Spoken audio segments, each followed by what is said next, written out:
We are live. Thank you. Good evening. Welcome to the Police Investigations, Discipline, and Accountability Committee meeting for the Cleveland Community Police Commission. It is Tuesday, January 16th, 2024. Happy New Year to everyone. And we're just going to do a welcome to everybody here and online and a call to order. So doing the roll call, Dr. Adams. Present. Commissioner Benito. Present. Commissioner Chura. Present. Commissioner Zayed. Present. And I am present, Terry Wong. Okay, thank you so much. Is there anything, because I just added as much as possible, we can add anything to the agenda if anybody has any specific concerns? Or, go ahead. I would like for us to talk about what procedures we might need to have and make a plan for creating those. But I think that can be added to new business. What type of procedures in particular for the disciplinary hearings? Is that what you mean? Well, I think, more than just the disciplinary hearings, what cases we, are we going to set limits around time limits? Are we going to, are there, right now, I believe all we have in the rules is a procedure around when a case is received, there's a piece of like a study that's, done and they write a summary, but we don't really have, and I know we're waiting on the disciplinary procedures, but I think still having, processes for how do we receive cases, how do we, are there criteria we want to set, or, do certain commissioners want to work on it first, what's handled in a full committee meeting versus outside of a committee, what's taken to the full commission. I think there's a lot of different questions for us to ask. So there is, we do have, not to skip ahead, we do have an appeal from a community member. So I'm going to talk about, let's use that to kind of think about the process and we can work those things out. Okay, so we'll just leave the new business as is. Is there anything else? Okay, so then we will move on. And so we'll start first with the work group reports and discussion. I don't know what the status of the gender-based violence work group is. In August, we talked about taking a 6-month hiatus, so we're still on that. 6 months. Okay, so that would be to February. Next month, February. Is Ms. Garrett Ferguson still on the work group? Do we know? Not for sure. Okay, so you will plan to give like maybe what would we want for February, rather than just simply starting it? Is there anything we can help you with in building structures or? Not at this. I don't think so at this time. I would just say maybe reach out to Commissioner Garrett Ferguson to see if she still would like to participate in the work group, and we can go from there. Okay. Maybe we, in the meantime, we can do, Brian, you do some research on some resources in employment law or sexual misconduct within the community, just the broader laws, just to give all of us some background, because I think lots of people assume certain things about that area of law. And I don't know what else you need. Any research items for Ryan? I think not as of yet. I think we have an idea of the direction. Okay. All right. So we'll look forward to your presentation next time. The Brady Giglio work group. Commissioner Chura, do you want to give some updates? I can help you, but since you We're looking at we're looking at individual cases, trying to break them down by officer, what the charge was, and whether we should look at these like always, whatever the offense might be, like always, sometimes, or maybe never. So we're still in the process of hashing that out. right. So we're developing, instead of what's unique, and this is not a finalized rubric yet, rather than making a determination on whether an officer has Brady Giglio material, because it's, the more we learn about it, it seems to be very context dependent on how involved the officer was in the incident.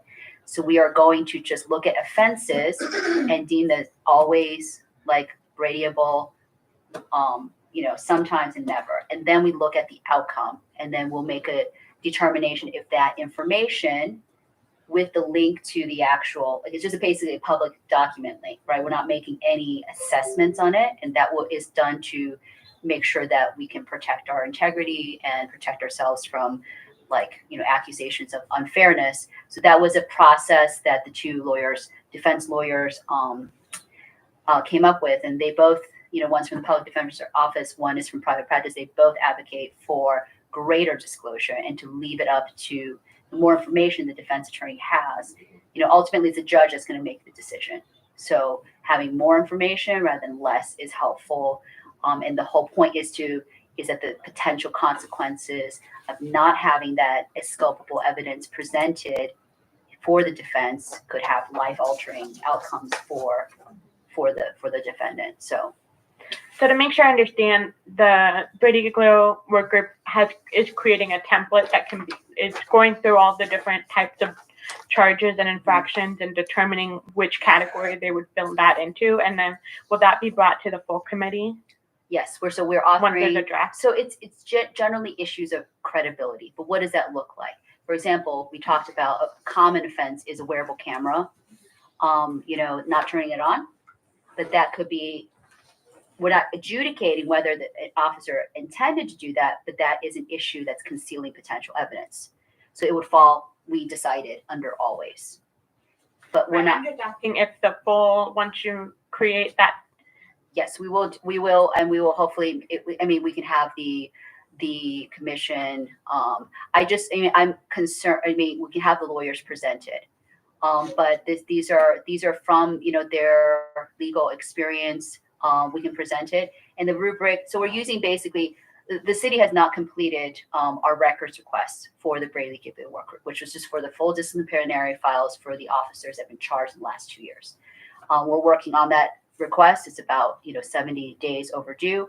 So we're using what we have, which is the disciplinary notices and the charge letters, and just going through and trying to find what is always, what is sometimes. And they really kind of populate. There's like common things. Every once in a while there's a strange, I'm curious if it will be brought to the full committee, and then like what the process will be to implement it. Is it going to be brought to the committee, then we vote on it, and then it goes to the full commission for approval? What will that process look like? We can do that. I'm just I hope that there will be because we've worked. It is based on their legal expertise, right? And it is, so we can discuss it in committee, obviously. But they're writing right now, and basically like a preamble of the descriptive categories. What is it? Concealment, bias, right? Untruthfulness, broader things. And again, we're not making the determination that the officer is guilty of these offenses. Some of these determinations are already made in the cases by the CPRB or the safety director or chief. We're just saying this is material that might be relevant because it's reasonably, arguably under the charter. I just want to make sure that we're clear on what the process is going to be once there's a draft. Because I agree that it's, it's important that your legal teams who have been working on this, that I would love for them to come and present. But if before we start using it, I think that it needs to come to committee and probably go to the full commission. Right. But using it we're using the cases to form the rubric, because the alternative rubric would require us to actually make a determination. And how do you value a wearable camera, right? You can't do it by the charge then, right? You have to do it by the presumed guilt or innocence of the person. So once it's done, I think we're trying to develop ways that we can codify this for a long-term database. So you have to be consistent in what you measure, because we can get information from, since we're having people that are going to go through these records anyways, we can actually develop ways, we can get much more information from this. It's essentially almost like a disciplinary type of work group focus on Brady Giglio, but and I've already spoken also to, we're going to have some capacity plans of how to read this. And I've spoken to Dr. Adams about potentially including young high school students under supervision. That could be an idea. So we have a group member who is a professor of criminal justice. So he is helping us develop the kind of measurements and the criteria for the database, because it has to be usable, right? And because some of these, even for the wearable camera violation, sometimes it says wearable camera not in event mode, sometimes it says something else. So we had to standardize that in order across the board And then we'll make this. So this is like a 2-tier process. There's systems being built, a database being built, and also the rubric being built, and then the result. And hopefully by that point, we will have the records, because we did not think it was fair to just look at the charge letter. We didn't know what else. For example, if somebody was found not guilty of something, but then we see in their disciplinary file a potential pattern, then we can have this other discussion, but we can't do this without the files. So unfortunately, the city is still claiming that they don't understand our records request. So we're fighting on that front. Okay, go ahead. Yeah, so thanks for the explanation. So to make sure I'm understanding correctly, you're in the process of developing the rubric, and then I'm a little unclear. You said that you guys won't be making the determination. So are you saying that once the rubric is created, then as long as there's not going to be a lot of discretion of if somebody, if that charge fits into that category, then they would be added to the Brady Giglio list? Because my understanding is that we are maintaining a database. So we would be, and you said something about a judge. So I was a little confused about who is making the determination. Right. So the measurements for whether something could be Brady Giglio information is based on the charge. Anything ranging from always like a wearable camera issue to a never that's like a vehicular accident. However, again, if the vehicular accident is part of a series of pattern of things, we would need to look at the full disciplinary file. It's just 3 buckets for us to start with.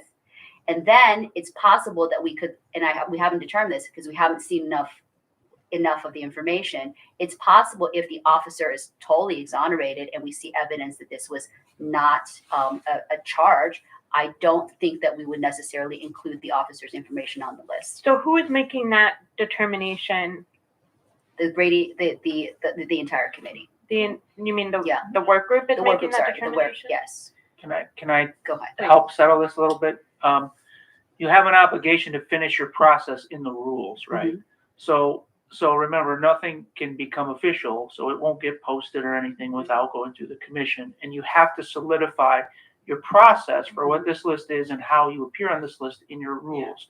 So not only would it have to go through this committee, it would also have to go to rules to become the rule for how this list works down the line, because in 4 years, 6 years, no one will remember. Different people will be working on this, right? So you have to have that process solidified. And I think she said that in a different way, but the point is still clear. We don't have a process for how you qualify to be on this. So they're trying to develop a methodology in a new space, right? No civilian organization has ever been charged with develop a methodology for saying whether an officer has an integrity violation. So they're brainstorming a lot of ideas, but they do have to produce a rule or a guideline to go in your bylaws that says how you do that, right? So when you get a disciplinary file, it would say, to your point, it would say, if it's not automatic, it would go to a hand review of a disciplinary file, right? That would become the process, right? But once that process is solidified, it'll take the need to vote for every officer out of it, right? Yeah. Because that would be an unwieldy, enormously cumbersome thing, right? So you want to vote for the process and then let the process work. And if there's a flaw in the process, you change it. But what you don't want to do is vote yay or nay as a whole commission for every officer every time. That poses a liability. I don't think that's even how it works in a Brady Giglio. That's not what I'm asking. I just want to make sure that we are following a clear process for once that is drafted, that it's coming to the committee and then. Right, and for the judge, it's that the judge, like the defense will probably present their information, but this saves the defense from having to the prosecution is obligated under Brady Giglio to give this information. However, we've known of instances where that has not happened, even in this county and city. So putting this information in a public database will hopefully make it easier for the defense attorneys to know where to, and they may determine, well, in this case, because it's an unrelated charge, this may not be an integrity issue that would impact the credibility of the officer as a witness. And then ultimately the judge has to decide that, whether this person is dismissible as a witness. And, and then, so we want to be broader but the problem with being brothers, like everyone's like, I'm on this list. Well, we're making no judgments. If you were just saying that this information, which is contained in a public record, is in your disciplinary file, and we think it may be of pertinence to the defense attorneys. Is that clear? Yeah. Sounds great. I'm excited to hear about the progress on that. I found an email today that you said that the committee has reached out to Commander Carney and that he's refused to meet with you. I was just curious if you could speak to that. Did you guys email him and request a meeting, or what? Yes, we've emailed him, and he called me, and I've asked him there, and he's responded to emails to me about other content, but not responded about this. So you sent him an email specifically. Just the only question is, I would like to set up a meeting with you. Well, I've had this conversation with him on the phone, so he is very clear that he couldn't come that day because he said he had some medical kind of issue. But it's very clear that we want to meet with him. We don't want to meet with him just to say, where are these records? Our understanding is that the disciplinary files are housed, unlike Mr. Chura's time, that they were a paper file. They're in the software called IA Pro.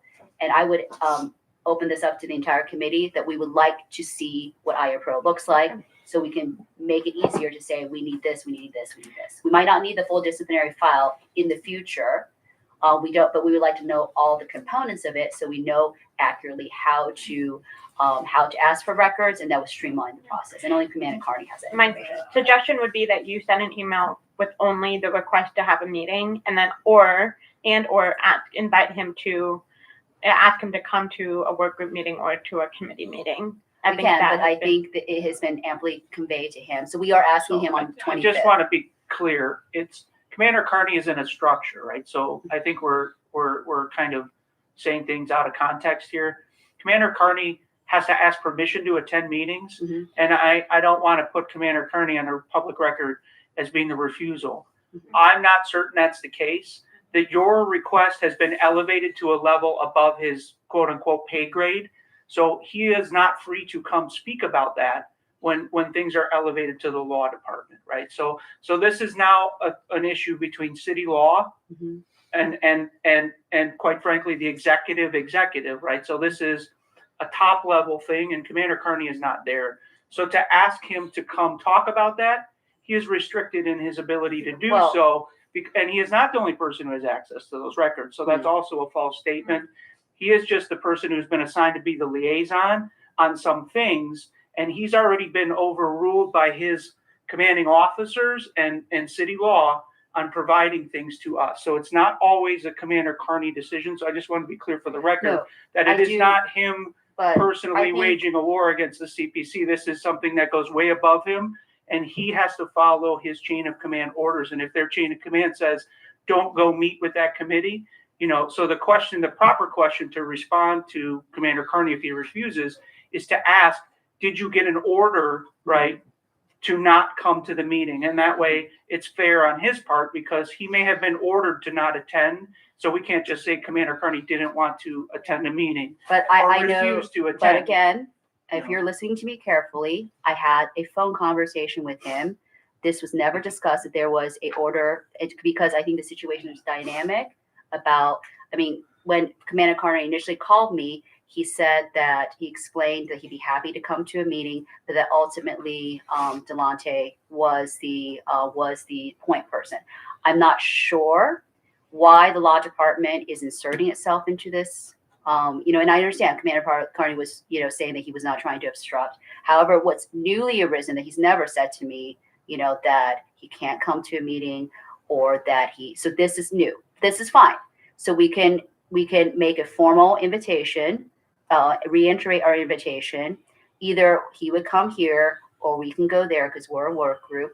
Look at IA Pro. Maybe we'll feel it out for the rest of the committee. I'm hoping the rest of the committee can be trained on it in some ways, or at least understand what IA Pro contains, because there is a component of it that he can't even access. He told me that OPS files are in IA Pro, but there's certain restrictions. There's certain barriers to that. So I think this is a database that we need to get to know in the future. So we will and he's asked that Mr. Gurrick talk right today that Mr. Gerber make inquiries. So if you can send, we talked earlier, we're going to invite him to the January 25th meeting. If not, we will invite him again. And if you can ask the follow-up questions about if he can't come, what is the reason? And he did, he was the one that reached out to me about the records. So, but it seems like he has the most knowledge. I think he is the Bureau of Compliance. He has a lot of knowledge about the records. I don't get the same kind of knowledge from Mr. Spencer, unfortunately. So we actually did get a response to our records request for the full disciplinary files, but unfortunately, they were files that we already had. And I said this, Mr. Spencer, we asked for the full, Senator Thomas, we asked for the full disciplinary files, and they gave us things that were redundant records that we already had. So we proceeded, to develop a rubric with these things. However, we need the full disciplinary files. This is only for also the fairness for the officers, because sometimes you have to look at the entire file. And since we're doing this anyways, we might as well look at the entire file of the officer. Once we have these files, they'll be available to the committee for other work. So these are only OPS charges. We're not looking at the IA so far. So I'm a little confused because I feel like my understanding. It's not all. No, it's not. It's all charge-offs, internal and internal external things that have resulted in, but you had to be charged. Right. So that's the other thing about Brady Giglio is you don't necessarily have to be charged to have committed a Brady Giglio integrity offense that it makes you eligible for list. So right now, all we can go off of is what we can see. So we can see tangibly what they've been charged with, right? But it doesn't mean you haven't been accused of an integrity violation that was not charged. Right. So there's a whole nother window that we haven't even looked in yet, Right. which is courtrooms, OPS, other places where integrity matters that didn't result in a charge that's in your file, Right. but still under Brady Giglio means that you could possibly be included as having an integrity violation. It's a very complex thing. Yeah. For example, you could find this information the judge could just rule on it without previous charges. The judge could say this officer is Brady Giglio, right? So that would require looking at the court record. So that's but that's way, down. Which wouldn't result in a charge. So we had that discussion, right? Courtroom conduct. So let's say an officer, a judge, or a prosecutor proves you to perjure yourself in a courtroom, right? So let's say a defense attorney makes an officer perjure themselves on the stand, right? The judge comes down and says, you have just perjured yourself, you're an invalid witness. The problem with that scenario is technically they should be charged at their department, right? But because it happened in a courtroom, a lot of times there's no connection between what happens in the courtroom and officers being disciplined for what happens in the courtroom. In fact, it doesn't really exist at all. So we have videos and things where judges are coming down on officers, they're throwing out charges, they're doing all kinds of things, which would show an integrity violation. But the division never charges that officer for their courtroom conduct that we're aware of. I don't want to say never, but I've never seen it come across in all of our disposition letters where the actual offense starts in a courtroom and that results, and if it's a clear policy violation or a rule violation, it just doesn't translate into an actual charging paper. So those things can still happen. We just don't have the right now the capacity to look in that place as well, right? So we can only go off of these files, which we requested, to see what we can find out about each one of these officers and their histories and if there's a possible violation. Okay. When we get to the updates on records requests, I would love to just kind of get clarified because I think my understanding of the records request was that it came after our August 7th meeting where we discussed using. This is a different set of records. This is the full disciplinary files for Brady Giglio. The requests we made were for the departures that OPS did in the last. So those are different set. They might be So did you overlapping. request two different? Records. Okay. Great. So So we go can over get into that later, but I Right. just wanted to clarify that. And so another component of Brady Giglio is this integrity policy. And if we do Brady Giglio in this way, I think it will place an incentive for the internal kind of division to set their own policy on integrity. That is the intent.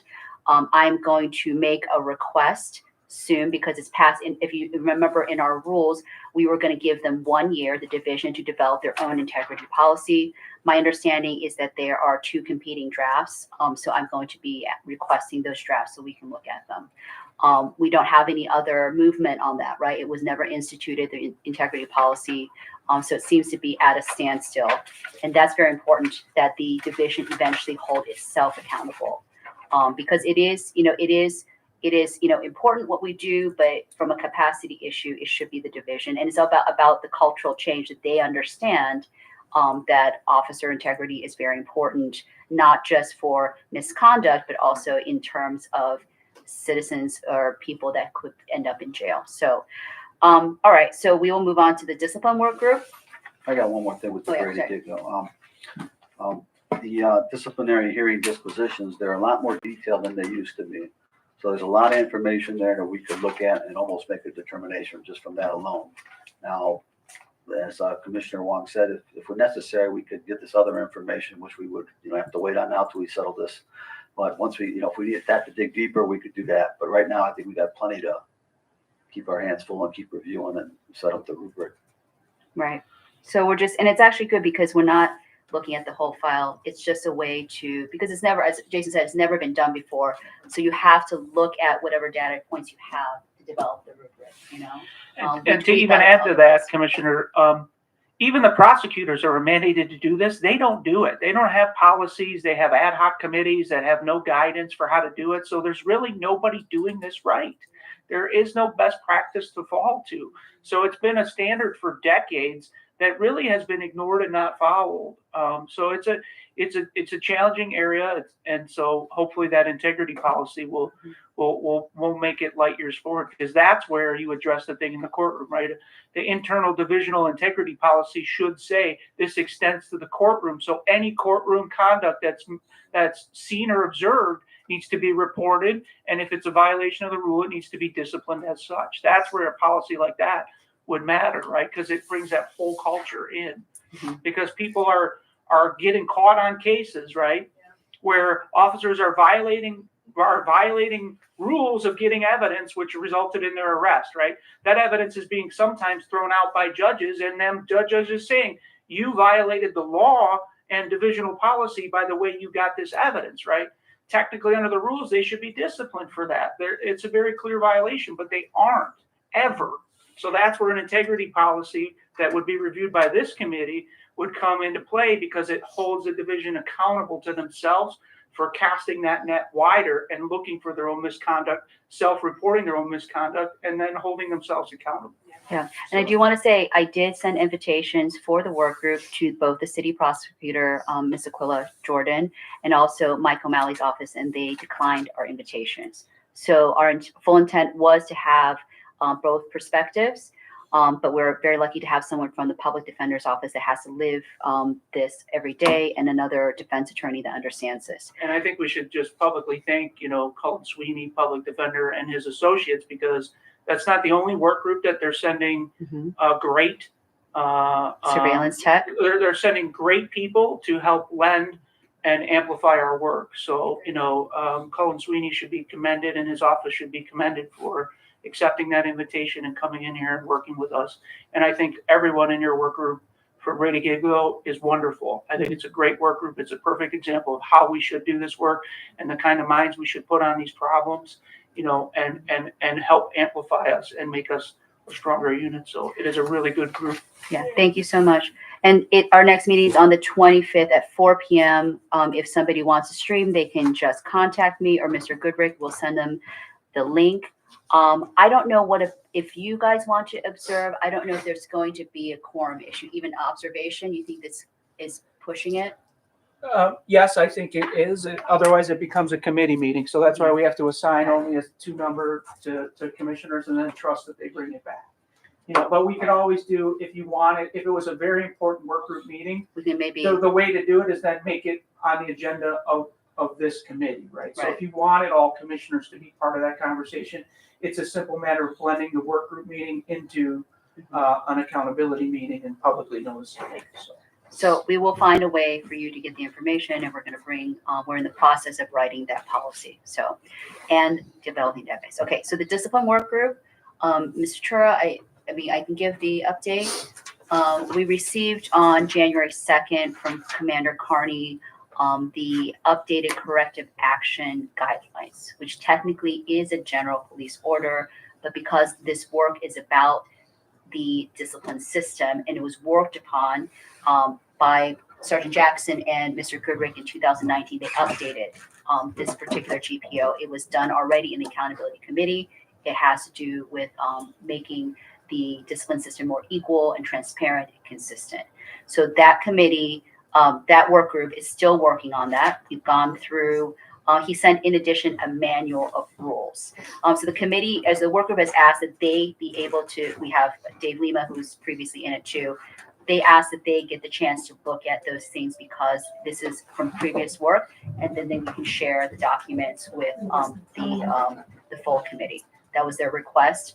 And they would bring back, we will bring back a revision of these documents for the committee to look at. So I think that is the core. And we are very glad that Commander Carney and the division appear to take most of the changes proposed by Sergeant Jackson and Mr. Goodrick and Dave Lima. I think that same work group proposed it. We just want to take another fresh look. But right now we're looking at what is called the manual of rules, which basically like the code of, like the Bill of Rights, the basic rules, which has supremacy like over and supersedes everything, including a GPO, including the union contract. I promise that we will give you these documents when the work group is ready, but we are, Commander Carney wanted these things by February 2nd, but we'll just work, it's probably unlikely we'll work as quickly as possible in that work group. Is there any comment from you? We made some good progress last time we were reviewing, I thought, so. Right, in ways that, so this, so apparently this manual of rules has gone through a complete revamping. The model was from Denver. This is the first time that the manual saying this rule, if it's broken, it gives a range of the violations, group 1 to group 4.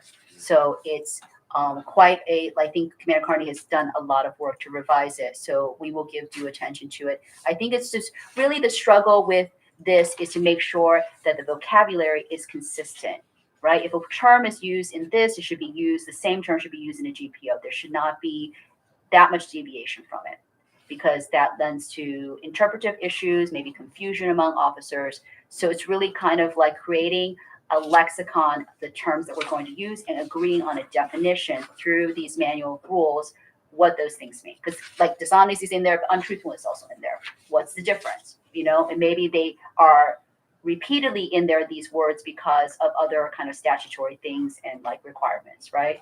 So it's just disambiguating all these things. There's also a description of the command structure there and the power structure. And we had some, major comments on that, but we will share these, and people are, unfortunately it's Mr. Chur and I, but we welcome any member of the public to listen in. That next meeting is when? This Thursday, right? The discipline is, yes. It's this Thursday at 6:30. It's usually going to be at 6:30 to accommodate one of our work group members' schedule. Okay. Anything else, Mr. Chura or Jason? No? No. All right. All right. We're going to go back to old business now. Is there any comment from, briefly, we can either leave public comment till the end, or if anybody wants to make a comment, but why don't we leave it to the end because we have a lot to move through. So old business. Jason, could you give, and Ryan also, if you can give an update on the discipline flow charts that we are in the process of creating. Ryan? And maybe explain for people that are uninitiated what the purpose is and where these source documents are. Yeah, so what I've been working on is I've been basically creating a flow chart that maps out the entire disciplinary process. As I sent copies of this to Chris Viland, who is the head of internal affairs. I also sent copies of this to thank you, Marcus Perez over at PS, and Commander Brian Carney was also sent them, just to get a little bit of feedback and kind of what they think on them. And we're probably going to try to have a meeting where we hash out all the specifics, because obviously, you know, Chris actually already sent me already sent me some feedback, and there's going to be things, there's going to be clashes because the rules don't agree with each other, and so that's currently where we are with that. If you guys would like to kind of see them, they're still drafts.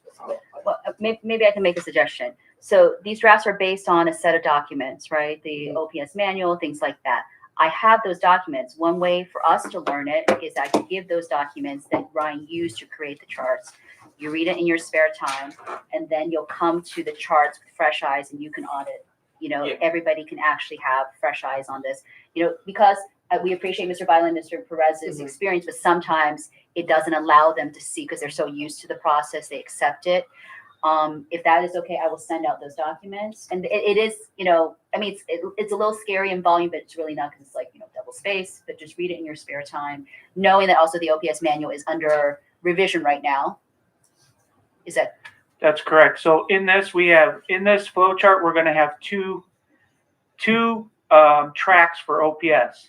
The way they're doing it now, right, which is the old way, and then the way they're supposed to do it under 115.5, which they are not currently doing, but which is the correct way because the law makes it the correct way. So the contention is they're saying they can't do it the law way because their manual doesn't allow it. That argument doesn't hold weight with me for a lot of reasons. One is the law trumps any policy, right? So you have a mandated obligation if the law changes to update your policy accordingly. You can't just say, well, you know, we haven't had the time, energy, or effort. The law is what the law is. So they are not exercising their full authority. And this isn't me speaking this. The monitor has said it as well in the 1278 report. So our track will have two different ways. It'll show the citizens the current way that it's being done versus the way that it's supposed to be done for OPS. And again, we do need these people who work in this space every day to comment on it, because there's a lot of things that aren't written down that they're doing. So sometimes, Ryan, the only way we can draw where a line goes is by saying, this is not in writing anywhere, so how is this done?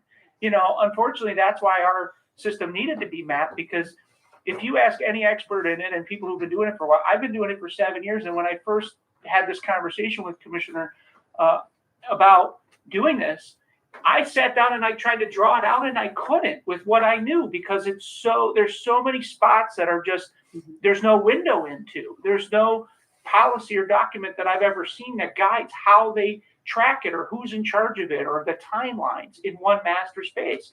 So if someone asks that question, you then depend on Marcus Perez or Christopher Vallon, like we did, coming in saying, well, this is how we do it. But if you ask, well, where are you getting that from? Then you get that, well, it's our old manual, or it's just the way we've always done it, or it's a DN or a GPO. And it's like, well, so what you're telling me is there's no mapped out uniform way that we all agree on for how these things track, right? So no wonder why they get, you know, overturned in arbitration and stuff like that, because no one has a comprehensive understanding of how an officer is even disciplined in this city. And you have to go to your point, we have to go to 10 different documents to try and figure out, and none of them cross-reference each other in a way that anyone can easily ascertain. So this is a groundbreaking project. We even, you know, got a thank you from at least one of those people saying thank you, because this really needed to be done. So we look forward to it coming forward. There is a step that we're going to do internally, and that's, there's obvious, with some of the feedback we're getting, there's already some disagreement on who's right and who's wrong about this chart, which shows the problem at hand. So what we're going to do is bring all those people in to a room, and we're going to go through this chart and talk it through, right, to make sure we're all on the same page. And where there's conflict, we're going to identify that conflict. And then this committee is going to be one of the principal ways how we deconflict it, right? Because if we have 3 different people saying, no, this is what happens at this point in the chart, that's a problem, right? So who has the authority to decide what it actually is at that point? So that's where I think we're headed with it, and it's a good place to be. And it's another piece of work that for us is going to be groundbreaking and change the way. The next step will be translating the internal diagram to Community facing. to a community facing one so that a community member can understand it without it needing to be translated and use all these documents that they have to reference, right?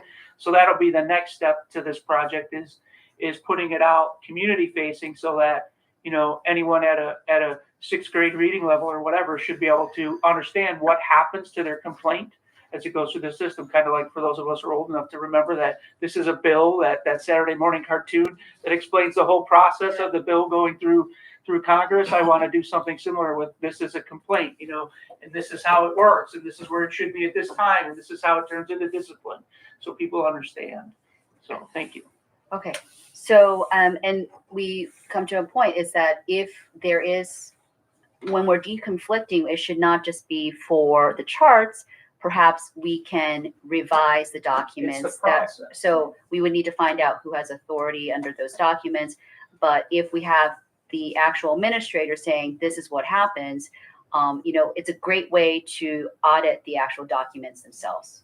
You know, and these are, you know, can take budding systems, but, you know, and sometimes you just like, you go along with it. This is your standard operating procedure.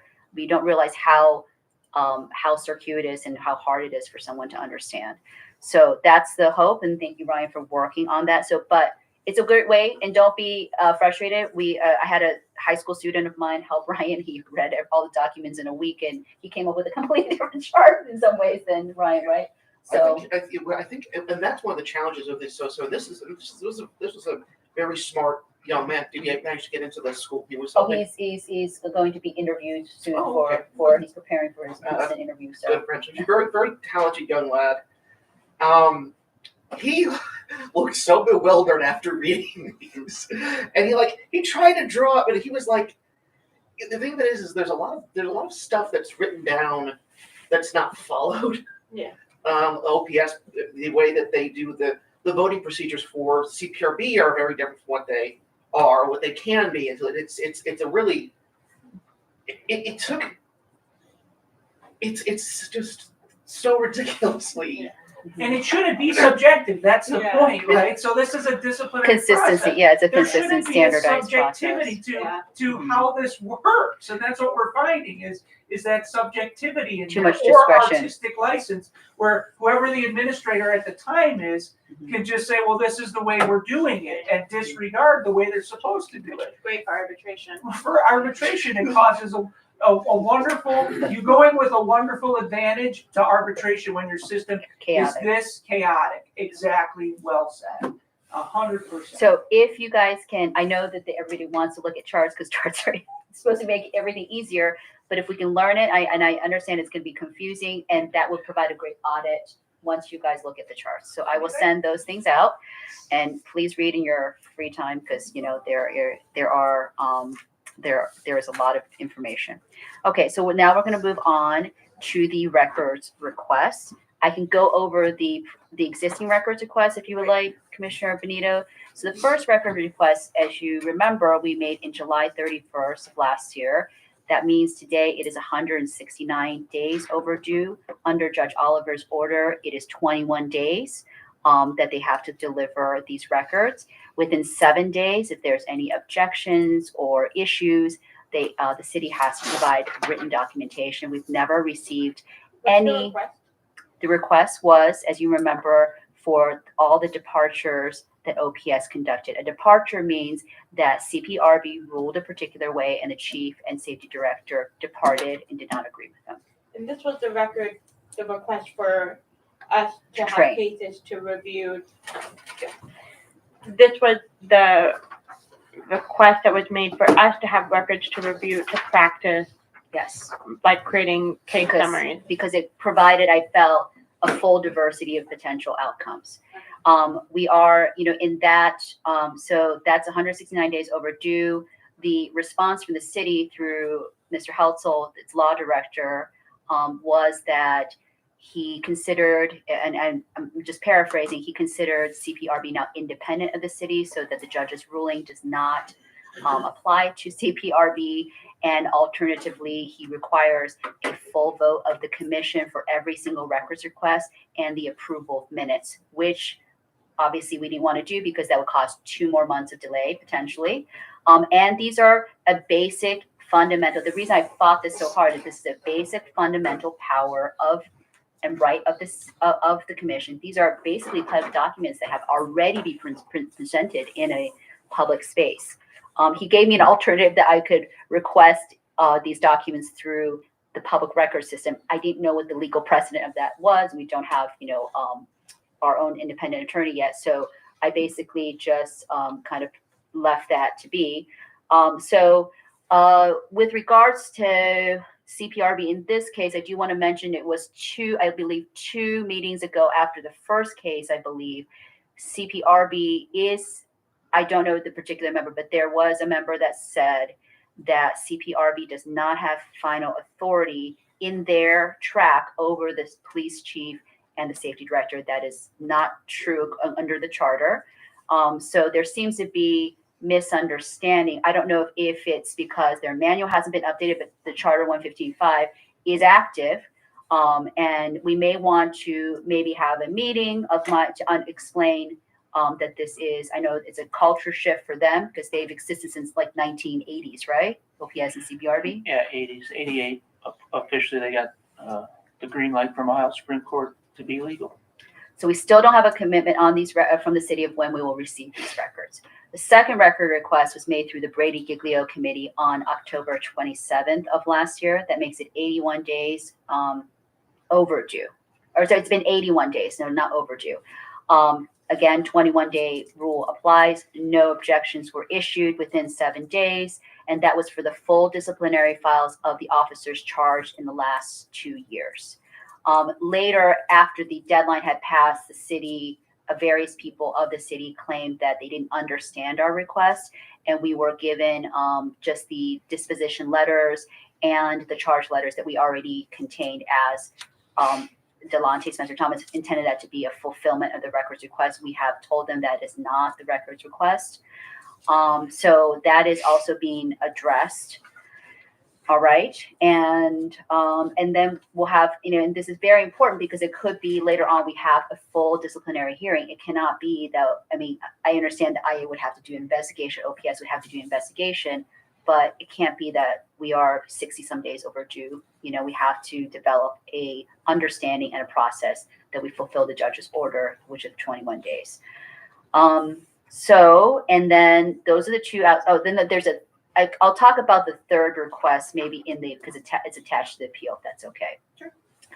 The other request I'm intending to make in the future, this is why I sent Commander Carney a email. I wanted Mr. Chura had mentioned the exit interviews. Because we have a lot of anecdotal information from officers and as to why they're leaving the division. That's pretty important. As I said this morning, if this was a company, we would want that information. And that information from the workers that are leaving would be very important to understanding what the culture and the dynamics are like inside the company. So Mr. Goodrick explained a little bit more that there is a survey that is being done. Yeah, they have a survey monkey that they send out to departing officers. And that's been going on for 4 Jim's years. is probably in there. Did they have the exit interview when you retired? No, They don't care. they didn't want to hear from you, huh? Retirement's different. They're like, we know what you're we trying don't, to we say. don't know. We don't want to hear what he has I'm to say. going to, yeah. Yeah, So it may we not have been fully up Institute. and running when Mr. So Chura it's about 4 years. So we want to ask for all of that. And one of the reasons we want to ask for that broadly is that there is a public kind of narrative that somehow issue 24 is perpetuating this leaving of officers. We will look at the information, at least anecdotally, to see if that is true. The other one, and we talked about the IG, but we might skip on that at this point. And then once we make that records request, that would be something that the committee look would review, and also the discipline worker could review, but we can review it too. So because they need to know, we can review it and give it to the discipline work group. I was gonna say, I feel like the discipline, it's kind of a different animal than discipline. Well, it's in the sense that if an officer is saying, which could be, because I've heard this, it's just anecdotally, that unequal discipline is, but how about we do this? Well, so you don't know that it says that yet. So that I just feel like that, I think one thing that this committee is very heavy on is things happening in work groups, and that's great. But also, frankly, the two biggest work groups are staffed by you and Mhm. Commissioner Chura. And so, but there's 5 members of Okay, the I committee. understand. So And how about I this? would just be careful about us putting everything to work groups. Right. Well, there's another work group and then there's other work groups if we want to start. But how about this? We take the exit interviews, we sort through the information as a committee.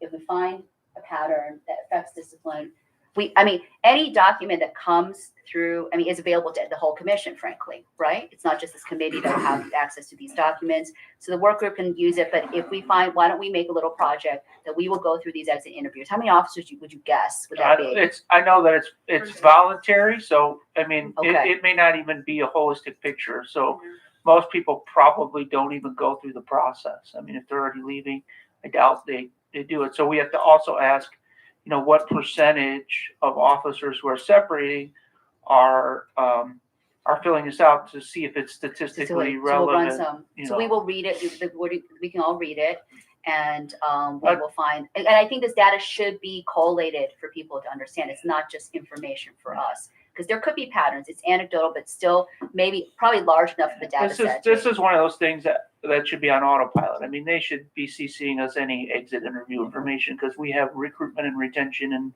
in our purview. So that's not assigned to any work group, but this is one of those turnkey things where you're always going to get new data. Yeah. So this should be one of those things where we practice and push for certain data points. Mhm.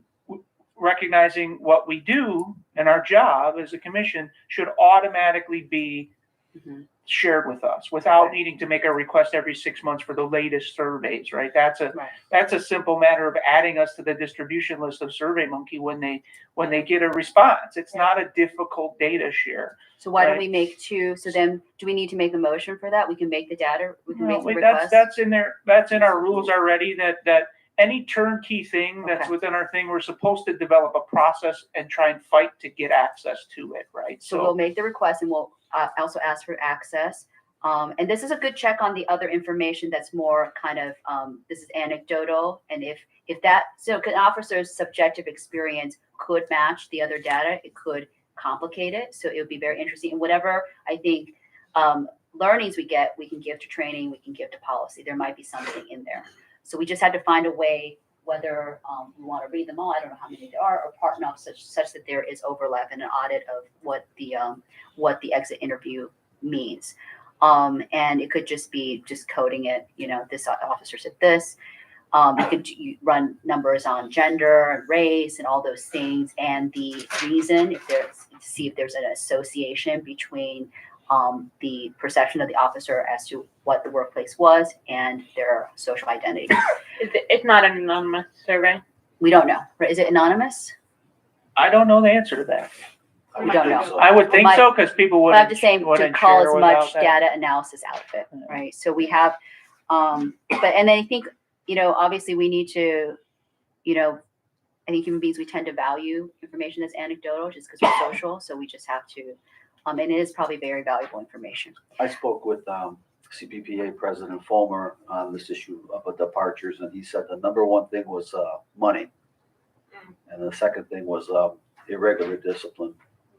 So, And we had a union forum years ago, and it was unanimous. The biggest issue was discipline. Like every member who showed up to that union oriented forum when we went to the CPPA, that was their number one absolute top complaint. And it wasn't just the fact we're being disciplined. It was always the fact that discipline appears to be random and disparate with no, because everybody knows. They were showing me text messages, right? And what they were showing me is that word travels so fast. What I took away from it is that as soon as a discipline comes down, right, and someone feels it's unfair, everybody knows on that department in a relatively fast time, because they text one person, another person texts 5 officers. It's that 6 degrees of separation thing, right? You may not know all 1,200 officers you work with, but you know every anecdotal discipline story that this happened to somebody who knows somebody who knows somebody who got unfair discipline. So it's like it is a problem that they refuse to face, and that's why we recommended defining fairness and consistency in their discipline policy. And we had very good definitions of what that means, because the Harvard Kennedy study that came out that looked at all police discipline and all the problems that are known to police discipline. One of the recommendations they made was that you frequently hear those words used, but many departments put that in their policy without telling officers what fairness means. So it's easy to cry unfair because you have no definition of what fair means in your organization, right?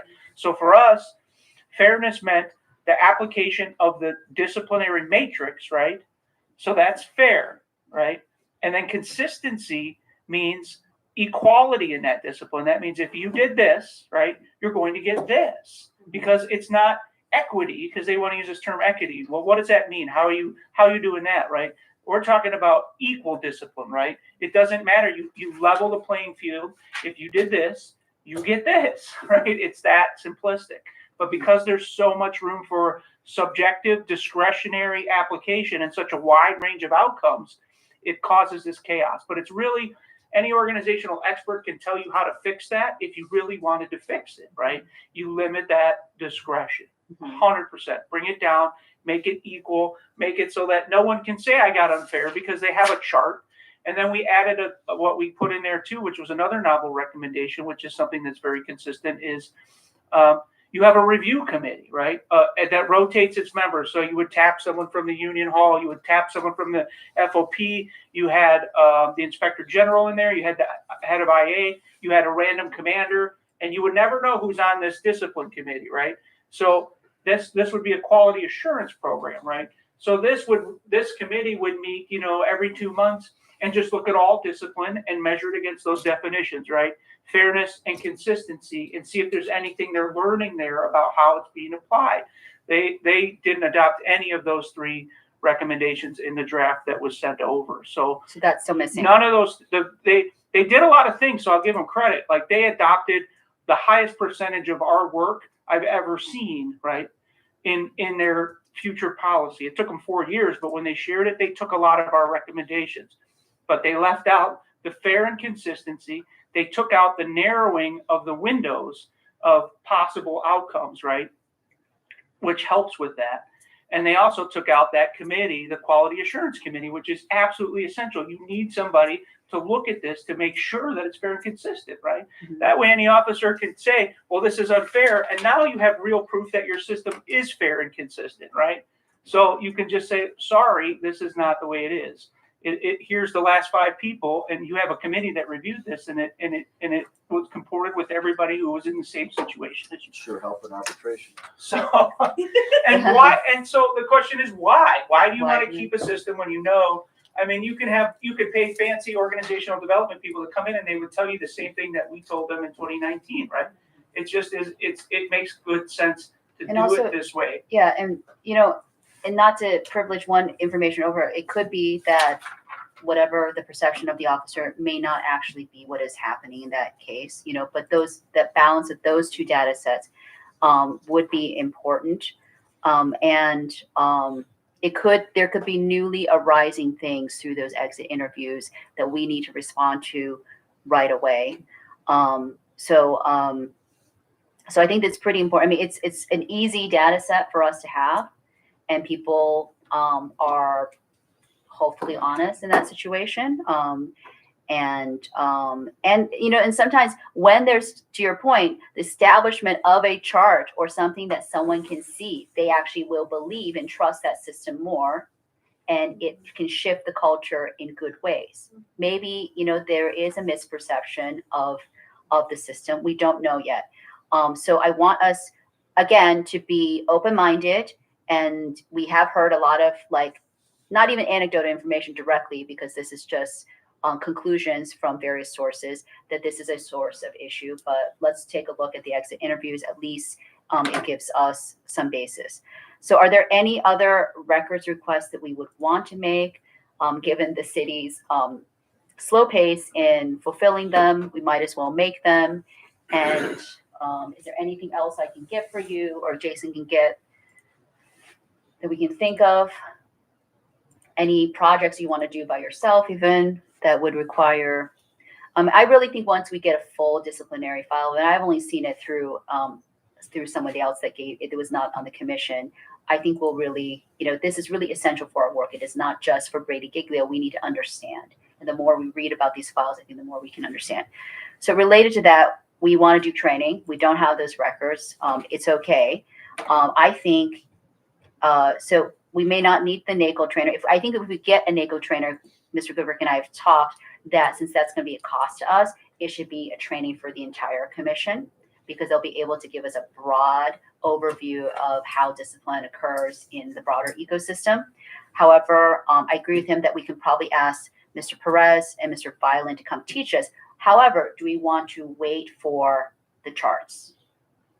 Do you want to wait? You want to be trained without looking at the documents? I think that we should move forward on trying to get it scheduled. I mean, I think Okay. we can find it'll take some time. I did reach out to Tina, the director of education from NACOL. She had a vacation responder until tomorrow. And so I'm assuming she won't get back to us until later in the week. But I just kind of laid out what we talked about, wanting information about best practices in investigations, best practices in reviewing police internal and civilian investigations, like civilian police review boards, and also red flags that people should look out for. I did mention that it might be possible for us to do a closed bid. So yeah, I will definitely report back. So SEC could you Jason. send us that email so we all, if there's some other things we want to ask her? Sure. And if you want to reach out to Marcus, just CC us, I guess, and Violent and get some dates. Yeah. Would you feel okay with that? Sure. Okay. I also reached out to I'm blanking on what's his name, the monitor, Carl Reed. Carl All Reed. received. I also reached out to him. You said you wanted to have some local people, information about local folks. And so I asked him for information on potential people that could come do that training for us. And I can definitely reach out to Violent and Perez and ask them Right. So to I guess, come train us on. So let Okay. me just go back and talk about what my recommendation actually is, so everyone's on the same page. You have two ways you can approach this, right? There are national associations, right, like NACOL, but others that are strictly around investigations and integrity of investigations, right? So I'm sure there's like a national associations of law enforcement investigations, right, or things like that. And what they do is they set standards. So inspector generals have this. It's a good example. There's a National Association of Inspector Generals or something along those lines, right?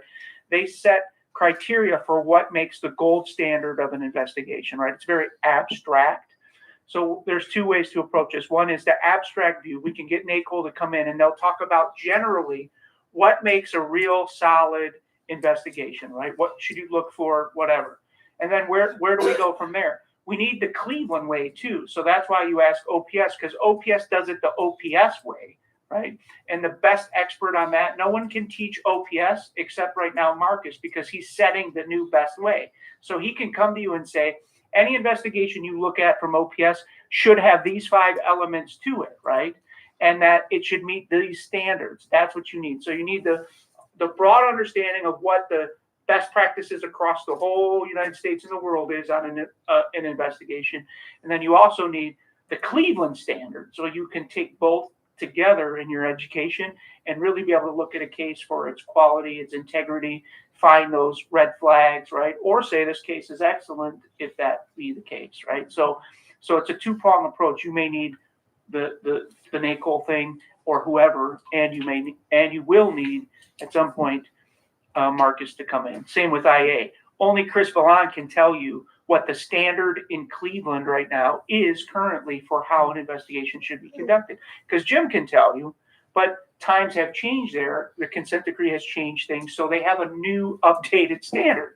So the people running it have to be the people who teach you the new standard. So I would suggest that we wait for Perez and Violent until after we have the flowchart done. flowcharts. Yeah, just Right, because so there when might we be some know- things that get Yeah. clarified. So there's two things happening. It's about the quality investigation and the flow of the investigation might be overlapping, but not exactly the same thing. I do think that historical information may be important. And Mr. Dave Hammonds, who was the senior investigator for OPS until recently, has also offered to come in. So it would be a nice dialogue. What I'm suggesting is that maybe we get these local people together, we train as a committee, and that can inform who you can find from NACOL, and then we work with the other. I would suggest we do it the opposite way. Start with the big picture of understanding general best practices, national trends, and then bring in the local people to help us. Or I mean, I was hoping to bring them in maybe some. So I think we need to probably eventually, like with the NACOL person and the local people, I think there should be a training workshop that we can do with the internal training committee. Do we want any? How about this? Why don't we look at the charts and read the information? If there's information that they can, I'm not speaking for them, but I'm sure they'd be happy to come in more than once. So just to make sure, because I don't want to delay, because finding a NACOL person, getting the bid out, it's going to take. So, but if we have these local people, let's start training as a committee first, and then we can bring them back again if they are so inclined. Does that sound okay? So, but you can still free to find, but I think if we can have a brain trust of what we think we're looking for, but maybe reading these documents might be a good start as to what, we probably need a legal expert too. We need a lawyer. Sure, I can send an email out to, one idea that Jason had earlier was also, Dr. Anderson, could be a good person. Yeah, so Dr. Anderson is a member of, or an instructor for, the National Association of Inspector Generals. So she goes out and teaches that curriculum for a quality inspector general investigation. So she probably wouldn't do the training, but she can put us to people in her circle that do that professionally as well, right? Because I think that what we're looking here too is we do function as an inspector general office in some ways, right? And if you remember, I showed you Aisha Bell Hardaway's audit of the incident that was when one of the officers had shot her partner, and the missteps that were made during that investigation internally, right? So let's say we get an incident like that in the future, right, where we're looking at how did the division handle a situation, right? And how did they come to their conclusion, which was maybe a controversial outcome, right? So we can apply our standard of knowledge for how to do an investigation appropriately, right? In that way, that's what an IG would do. They would go in and they'd say, it's not so much are we judging the outcome, right? What we're saying is, when you came to your outcome, did you follow your process appropriately, right? And was there any misconduct that we can identify in the process that caused you to have this outcome, right? So it's kind of that second look thing after we allow them to go through it. But then we're like, something doesn't seem right here, or someone requests that we audit that.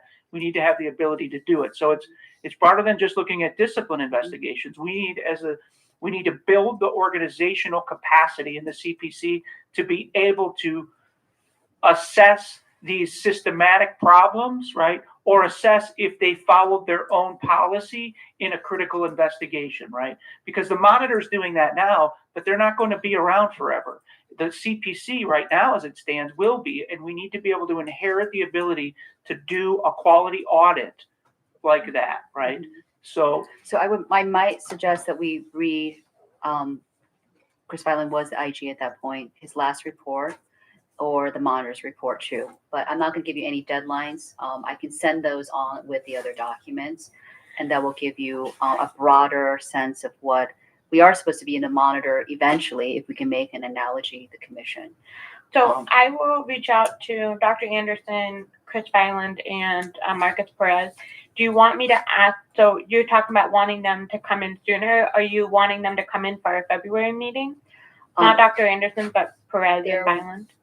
We could, if people can, is a month enough time to read? It's about 100 pages. And they're going through they're going to push anything that doesn't come through my office. That was going to be flat out rejected. It sounds like, because there's too many commissioners asking for things independently, and they can't assess whether it's an official ask or a commissioner's personal ask. I can draft it So, down, send it to yeah, you. so I'd be happy to, carry forward that, but there is a pushback on that because too many people are asking too many things, and they don't have a compass of what's official ask and what's a a personal ask. Sure. Okay. So. Well, do you want me to draft an email and send Yeah, it to you? or I can just do it, Okay, or it's you really, just- we're just you wanna asking do them it? to come, right? So it save you the time too, that's what we're Great, here yeah, for, fine. Just if we So- can get, with NACOL, if we can get everyone's input as to what I know it's a little hard because but actually it's good because we don't know anything right now. So maybe some questions or that we can if you can gather everybody's input and we can give to NACOL and they can help us find the right person. I think a potential project for the future would also be for us to develop some sort of rubric for evaluating investigations, for conducting audits. So, I mean, I think that we have bigger priorities right now, but that could be something to That look could at. be a thing that we do as we read these files, right? And get experience. But again, we don't want the rubric's supposed to keep us consistent, right? That given on a moment, there's this famous story of that the single only determinant of the length of someone's sentence is what? Would you like to guess? What is the only determinant? The answer is whether the judge had lunch recently. I know. Well, we're biological beings. I know. So after 2 hours, you're not going to do very well. Closer to lunch, you're doing well. All right. So that's the things that we have to. It's our human kind of humanity that is great, but it also could be an encumbrance to consistency. All right. So the last thing we need, because this is the last component we need right now, is the evidentiary procedure for the hearings. Mr. Goodrick and I spoke this morning. Once I call it the hybrid attorney with the city is going to be live, that will be one of the first tasks, right? correct, Do we have a date as to when that attorney will start? yes. Next week, they're starting, they have a orientation they have to go through at City Hall, and then they will be here. And you'll be introduced on the 24th at our full commission meeting.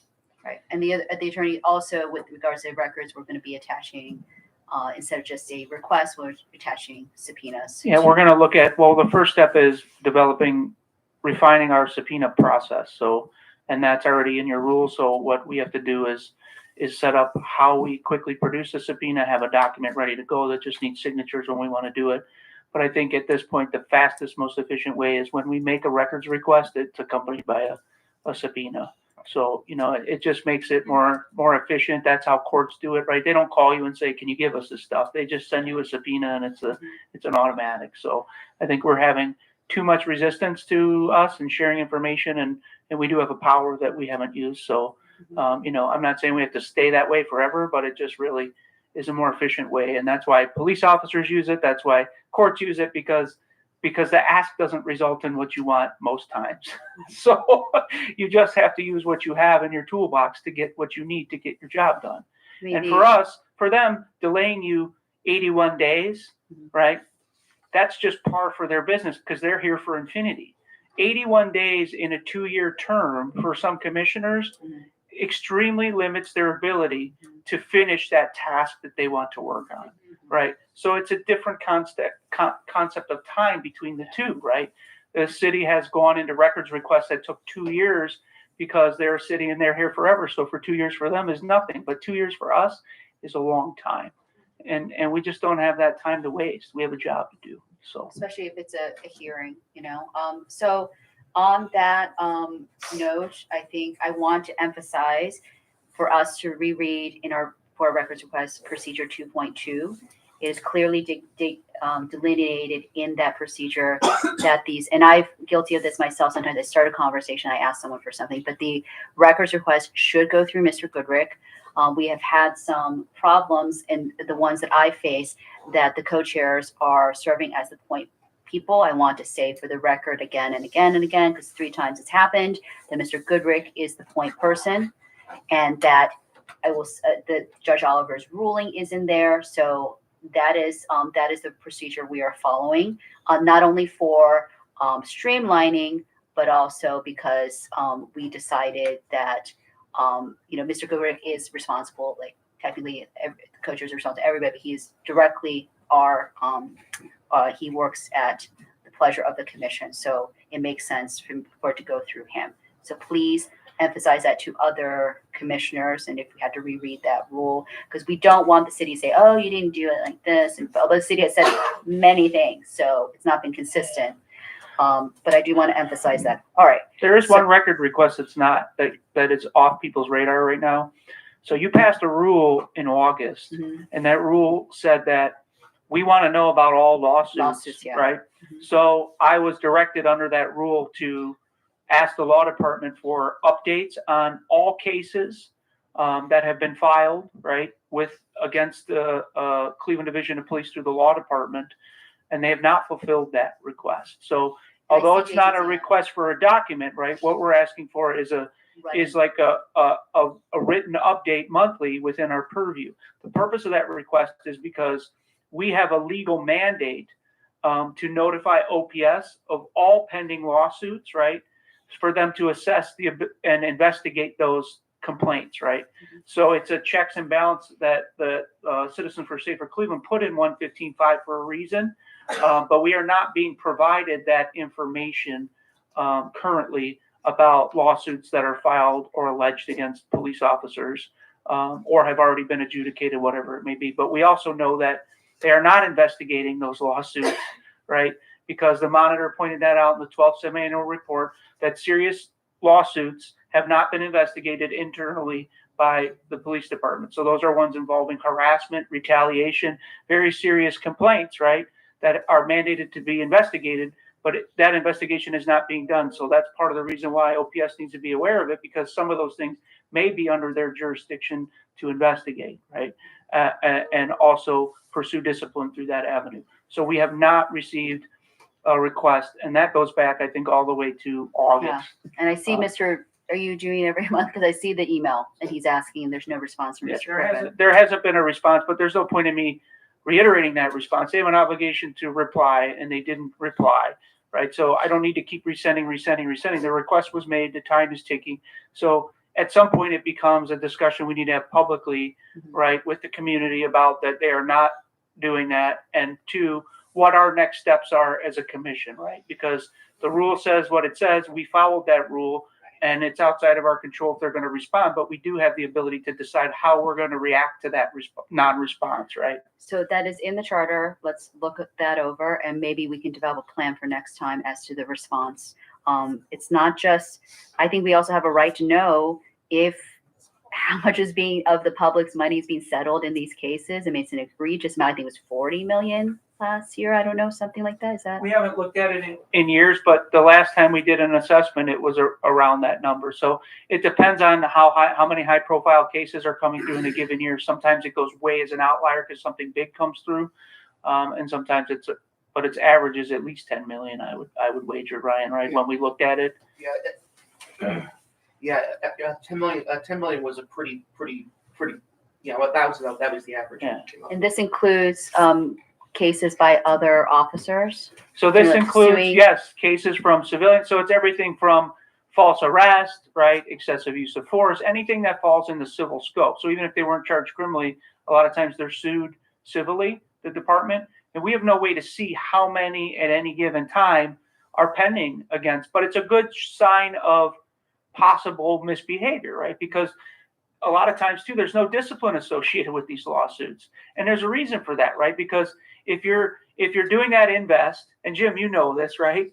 What happens if you find that those things actually happen? Then you lose your legal argument, right? So a lot of times they're settling cases without admission of guilt and never putting discipline, because that would be an admission that it did happen. So it's a terrible system to rely upon, because it in some ways endorses misconduct. Right. So, yeah, I think there was a famous case. I don't know, we didn't mention by name, but I think it was a $5 million settlement between two officers for retaliation because of comments about one officer's body, shape, and it escalated into a $5 million settlement, with the retaliated officer also being able to be retired at a higher rank, which also, I'm assuming that how does that, money-wise, what does that translate? Increases pension. Increases pension. So we can see that something, and these are higher ranking officers, and that one kind of grudge can spiral. So that suggests something very deep about, and the other officer who was involved was never disciplined, right? Was never disciplined. Yeah, so there's I don't know particularly that case. I haven't heard that one, but I do know that it was very public knowledge. The retired lieutenant It was a lieutenant. Paul Bepler Went to a captain. had a retaliation and this is what the monitoring team specifically was referencing, is that suit was settled for $2 million with no admission of wrongdoing. However, Lieutenant Bepler, who used to be a commissioner, by the way, tried multiple avenues to pursue charges against and tell his story. He even went to Cuyahoga County Sheriff's, and none of those entities did their due diligence in the investigation, right? There was never an outcome where there was any discipline. So it even went so far as Mr. Bepler, who also runs a private investigation company, and his attorneys, he had very good attorneys, obviously, were putting on YouTube, right, side by side, the video of officers giving depositions in the courtroom and their officers giving their internal affairs testimony, right? And if you watch these videos, there's no doubt about it that there's some untruthfulness there, because if your court deposition doesn't match your IA investigation, there's something wrong there, right? And this whole thing, there's never been a single piece of discipline coming out of this very messy case. And in fact, many of those individuals who were involved in this matter were promoted and have been promoted. They would have been ineligible for promotion had they been disciplined, right? But now they're moving up into leadership positions, and they may have been associated, right? And may have even been guilty of some very egregious allegations. So that is the case I mentioned, because I think he got to some million in change, but a lawyer. Well, it was a $2 million. It was a $2 million settlement total. $1 million to Mr. Bepler, and a little over $1 million to his attorneys. Right. The attorneys always get more. But that's just one example. We have another that's a lot of money for the case that Aisha Bell Hardaway specifically targeted, where the officer was shot by her partner, right? In that investigation, there was allegations of covering up that incident initially, right? And then suddenly documents were changed, and then it was legitimized, because at first the department even tried to charge the arrested person in that case, right, with the assault, the firearms assault, right? But and at that point, it may have been known by IA investigators that this was not someone shooting at the police. This was an officer who shot another officer. But at that point, they didn't even speak up, right? And this person, they knew this person was being charged with assault on a police officer with a firearm, right? So there's significant problems associated with these lawsuits that are not being fully investigated and adjudicated. And the law says now that we are supposed to report that to OPS, and OPS is mandated to open investigations into those particular lawsuits, because on the city side, they're not doing that, right? Now, some of these might not be, the problem with the law is some of them might be investigations that require, that are protected investigations, like harassment, discrimination, right?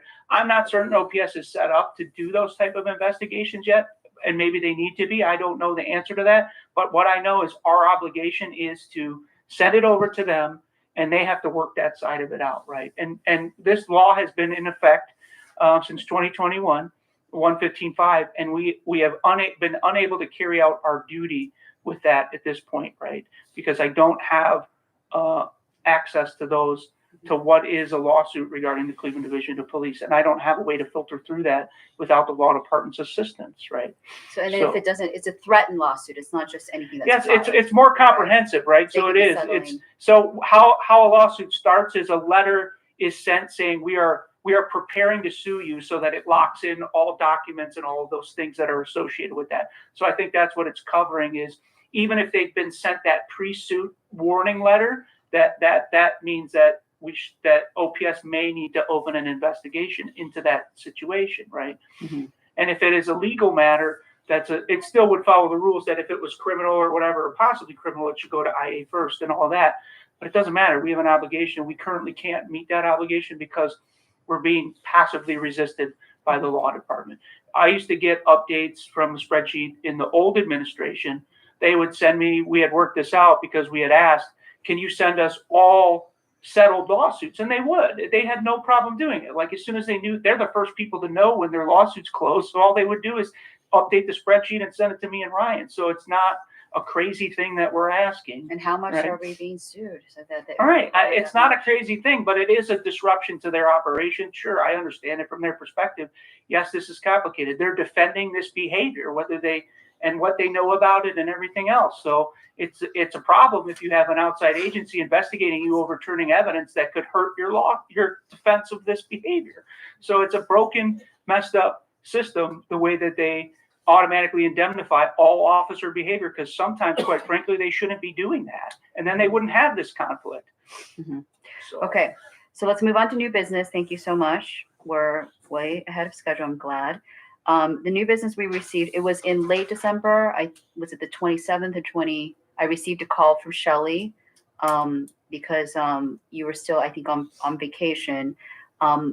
Ms. Johnson, a member, I'm assuming we can mention her, from the community, who had is it a 2019 OPS case? Was it? We don't have very many details because the problem right now. It's an older case, so. So she's somehow, to her credit, has found out that we are an appeal authority for her case, that she does not believe the outcome. She does not agree with the outcome. So in our rules, we have a process that we would be able to assess just the legal kind of components of the case within 14 days. So Mr. Goodrick immediately, when he returned, made a request to OPS, it was an OPS case, to the particular investigator. If you want to take this, to the interim, so this is, Marcus was on leave at the time, Mr. Perez was on leave, so the request went to the interim OPS administrator. who just happened to be the same investigator? No, I don't know if Okay. it was the same investigator or not. So that part I don't know. What I asked for was the whatever case files they have, any body cam footage that's relevant, investigator notes, etc. So those things were met. OPS wrote back and said they cannot acknowledge my request unless it comes from our chairs. So the problem with that is it's not what our rules say, right? So that may be their procedure, right? They're saying they want chair-to-chair communication. Well, this body, all of you, accepted the rules, right? And the rules were to streamline this, right? So that every time there's an investigation request, we don't have to take the time for the chairs to get involved, pull them from their day job to make a request, right? So our rules were made for efficiency purposes, that the people who are here every day, the staff, can reach out when they get this and do some pre-work for you, right? Everybody understood that on this side. On that side of the house, they didn't agree with that. So they made a request back saying only the chairs can do this. Now, after that point, what occurred was, instead of the chairs, and I petitioned the chairs to just answer and say, we can change who we send this to, right? So if my heir was sending it to the OPS administrator, I will acknowledge that. If they're saying we can only receive this through CPRB, right, and it has to go to their chair, fine. But what we shouldn't have acknowledged is the fact that Doesn't change our process. our process is what it is, right? But our chairs decided that they were going to acquiesce to CPRB's demand, and they were going to make the request, right? But all they needed to do was send back a note saying our rules validate the executive director as the requester, and who would you like the executive director to send this to make it formal on your side, right? So my heir may have been sending it to the OPS administrator. If their rule says only send it to chairs, I can do that. But we didn't have to bend to their will and agree to change our rule. And I don't think they had the authority to do it because you guys voted that rule into existence, right? So we made an extra rule on top of our rule that was unnecessary and adds complications. So now the time it took them to write the letter from chair to chair and transmit it added days to our ability to process this request quickly and efficiently. And so I have to say that this is the same. I don't have all the information, so I can't share with you. This was my experience with the first OPS request. Maybe, I shouldn't have made it because it arose out of a conversation, but then they could simply give authority to, but in that request, they were saying that they were the receivers and it has to go through them. So at some point, if something represents just a simple records request or the majority will of the commission. Even if the co-chairs disagree, they need to affect the intended will of the commission. I'm very concerned because I was never invited to those meetings. I know they had meetings with Mr. Perez and Mr. Heltzel. I was not invited. I do not know what processes or, a agreement outside of my knowledge was made about this. And through my records request, at least, I don't know of others. Not just you, the whole Right. commission. So I Right. wasn't, that's why you bring your executive to meetings like this, right? That's why you bring staff to a meeting between another city department and the commission. Because one, the staff know a wide range of things that might be outside individual commissioners' knowledge at the time, right? So CPRB can say something that's false, and you may not be aware of that without your own set of counsel to help you guide you through that situation, right? The other part of it is the duty to report back to you, right, openly and transparently what deal was struck or what potential deal, because they don't have the authority to make that a side deal with CPRB. As the chairs, you didn't give them that authority. So they can broker something between the two of you if there's a disagreement. There's no doubt about that, right? But I feel like in these two requests, there were conversations that were had that solidified processes that the whole commission didn't agree to, or may have solidified, because it's really messy now, and it shouldn't be this messy, right? It shouldn't be. And if you watch the last half hour of, and I haven't had a chance to see it yet, but CPRB I've just seen it, had yeah. a meeting, right? And they discussed our request in the last half hour. And I want to say something about CPRB, right? We brought you guys on the right way. You have to understand, CPRB got no formal training the way you did. They didn't have an orientation. They didn't have an onboarding. Even their rule book says they're supposed to get training on how to do their job. They received no training and no support. All they get is legal advice that trickles down from the law department, right? So they don't have places to check the way that you do, right? So in some ways, they just haven't been prepared to do their job properly. So it makes them believe things that are probably out of skew, right? Comparatively to people who get trained on the issue. So when you watch it, keep that in mind, is that they don't get training in how to be CPRB members the way you guys got at least some training on how to be a commissioner. And I think from what I've heard about that conversation, there is a gross misunderstanding about the relationship and what the law says between CPRB and CPC. Right. So I can, and please feel free. It's at like 30 minutes. You'll hear a little bit about. I would maybe just so we have a clear mind about Ms. Johnson's case.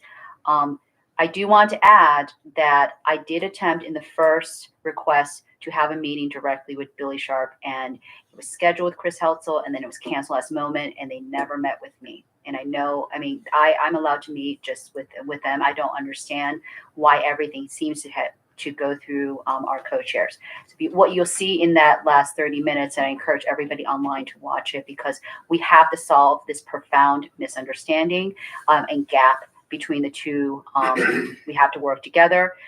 There is one CPRB member that says that this is the first time they've ever heard that the CPC has more final authority over them. And then they said, this is a person that's been, and then they also say that, that they don't like it. Another, I think I wrote it down. And then another member says, They don't like the law. and so at this point, the assistant director of law, which was not Chris Heltzel, reads to them, the charter. Another member then says, and this is all mine, and pardon me if I'm not 100%, accurately paraphrasing. Another member said, then why should we even give our, if they're in charge of us, why should we give our rulings to the safety director and the chief? And I'm like, because people have bosses that can, you should do your job. It's the job. But the troubling thing with the records was, well, we may need someone to redact the records. We may need to train that person. And once they're redacted, and how much is going to be redacted from something that's already been presented in CPRB, the vice chair and the chair have to read over this document, approve it, and then it has to be, as they said, Billy Sharp, chair to chair. So there is I have no knowledge of this deal. I've written, so it's again, procedure 2.2. It's clear in my email conversations with them. I do say, this is not our procedure. This is not our procedure, but it's falling on deaf ears. And and unfortunately, Chair Sharp says, just because they want it in 14 days doesn't mean we have to give them to them in 14 days, And which so is true, I wanna guess. You know? clarify that we didn't demand 14 Yeah. days. So I think there's a lot It's of just our procedure. this is yeah. people not reading, right? So I think this Yeah. this happens a lot, right? So what I told them in the email was, I have a job to do within 14 days, so I was asking for a courtesy, right? So I'm just letting them know that I'm supposed to have this to you in 14 days, an analysis, right, of this case. So I'm appreciating reciprocal assistance here, right? These are, one thing to be clear, these are public records anyway, so it's not like we're asking for a top secret file. These things should all be ready to go, because if, let's say, I'm going to use you as an example, Ms. Bickerstaff, because you're here, right? If you went to CPRB right now, under Ohio records law, and you asked for this case, they should be providing it to you in a timely manner, redacted the way it's supposed to be, right? So the idea that they can't even do that in a timely and efficient manner is significantly problematic, because these records aren't some top secret classified file that needs to be presented. declassified. These are standard public records that anybody can come in, including the news media, and ask for, and they should be able to quickly produce them. And 14 days would be an extremely long time to produce them. So they should be able to provide it to us even quicker, because, and I want to be careful if you guys use that in charge, right? You're not in charge of CPRB. Let's be clear on this, right? But you are above them in the disciplinary processes. So you're like the appellate court, right? So a lower court would not be denying the appellate court access to records that they need to do their job as the appellate court. It makes no sense. It's not an authority thing. You're not trying to come in and take over their operation. You're simply asking for a record so that you can do your job. So I think there's a lot of resistance from an entity that really we're supposed to be a peer to, and we're supposed to be helping each other succeed as independent bodies doing this work, right? We're not supposed to be having a feud with CPRB, and I don't understand why they have animosity in helping us succeed when our success is really tied holistically in 115.5, right? Mhm. So if they're failing, we're failing, and vice versa. Like, we are independent civilian oversight. We're supposed to be working in unison, marching in lockstep, and really complementing each other's work to make sure that the citizens of Cleveland get what they wanted out of 115.5. So I'm really confused about the resistance. I'm sorry for it. We're going to work through this. And so, yeah, I thank you. And I wish, so please watch the last 30 minutes to get an idea. And also there seems to be misunderstandings from from the penultimate meeting. Marcus did state to me that if you remember in our August meeting when Violet and Marcus came, I asked him about, in certain letters, it says that the decision of the CPRB is final. They have authority, so he's taken that sentence out, but he says he's not have authority right now to say that there's an appeal authority. Ms. Johnson somehow found this out. I think it's a real shame. It's one thing to deny us as a commission training records we need for training, but to impede a citizen's right to appeal to us is really a disservice to the community, no matter the outcome. And let's think of ways that we can either bridge this knowledge gap. I don't want to just have to call them out or send them a letter, but it is not like fully on a public record. It wasn't, they have a much more public face because they're seen as a little bit more like constantly dealing with hearings, and we want them to do their job. If they do their job correctly, there would not be the necessity for an appeal to us, because it cannot be that because things are not done upstream that we would be inundated with cases. And they should be ensuring the consistency, integrity, and fairness of their discipline outcomes. Should we send a letter to the judge from the committee? So through the chair, the monitoring team is already aware of this, and they're working on it. So there is a because the records request and the flow of information is a part of the consent decree. So they can't be consent decree compliant if everybody's not sharing records in the way that they're supposed to, and everybody doesn't have access in the way they're supposed to. It means no compliance, right? So the monitor is aware of that, and there is a meeting with the judge, the parties, and the judge only. It's not a public meeting on the 18th. So we have to wait to hear from them. We are not a party, so we're not able to go and advocate directly to the judge ourselves. Does it require? But they have made us aware that the issue is on their radar and that they are putting it in the judge, because your point to the city's in contempt with a federal order. There's no disputing that. So the order came in 2019, and it is what it is. All records requested by the CPC have that process you described. 21 days, unless they, in 7 days, right, Written objections. have brought their written objections forward, right? Mhm. So, and that doesn't mean a phone call or a quick Mhm. email saying, hey, we're a little confused about this, and then just no communication after that, right? They have an obligation. So they are in contempt on that side. Now, CPRB wasn't independent when that happened. So any request to the city would be CPRB. Technically, they're not, they're independent now. So how we deal with them will be, this is the first time the judge will hear that there is a problem with records moving from CPRB to CPC that are essential in due process, and the community's right to have due process in police discipline and investigations. So we'll see what the judge says about that. And it still could be a waiting game, but at least there are eyes on it. If we can think about ways that, so Jason's correct. No matter what, they are not following our processes. We can't determine their processes. However, it's still a public record. It would be interesting if someone just made the public records request and it arrived faster to that person than to us, right? So that still has to be a reasonable amount of time. I guess any citizen that wants to do that, we can do that on behalf of, but that would be a darn shame to. And that would be, and so you could do that, but now that you have power, there's no need to even do that, right? Just so as a demonstration. Yeah. So when they told you that was kind of a slap in the face to 115 in the law, because they're saying, well, treat this like a public records. Well, it's not. This is an agency with authority asking you for a record, right? So it's different when the public asks for a record. This is an investigative body and an oversight entity using their authority to request a record, right? And to come back to them and say, well, use the public records request, which they did to you, was really a gross misunderstanding of 115 in general. And it just shows that other entities are not taking this seriously and aren't well versed on what the law actually is and how it changed. Okay, so are there any questions about any of the stuff we've discussed? Yes. So I think to kind of go to creating some processes for this,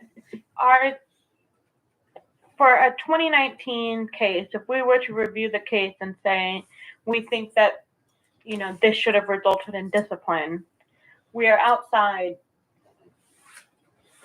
So to the chair, the first thing we do is that assessment that's in the rules, right? And what that assessment's going to give you a background around the case, right? So, and when the attorney's here, it'll be staff in this office, right? So typically it'll probably be Ryan, myself, and the attorney looking at it from a standpoint of, okay, what do we know about the case, right? Did OPS follow everything it was supposed to, right? So how much time did OPS have the case, right?